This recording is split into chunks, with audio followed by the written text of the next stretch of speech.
Saudara, akibat hilang keseimbangan, sebuah mobil bak terbuka yang dinaikkan ke atas perahu tradisional atau getek ini, saudara, untuk menyeberangi sungai tercebur ke dalam sungai di daerah Sulawesi Tenggara saat hendak naik ke daratan.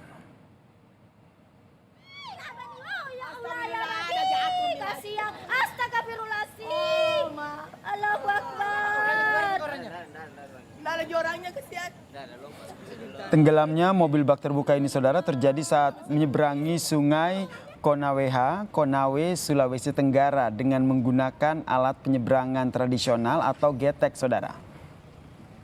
Mobil tersebut jatuh dan tenggelam karena posisi landasan menanjak disertai dengan beban muatan yang berat membuat mobil tidak bisa menanjak. Alhasil, mobil tersebut kembali mundur dan kembali ke landasan getek karena hilang keseimbangan, saudara.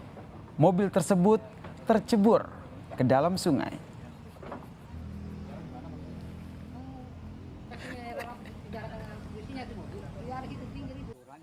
Tidak kuat naik, akhirnya mundur dan tidak sempurna kembali ke perahu. Akhirnya mobil itu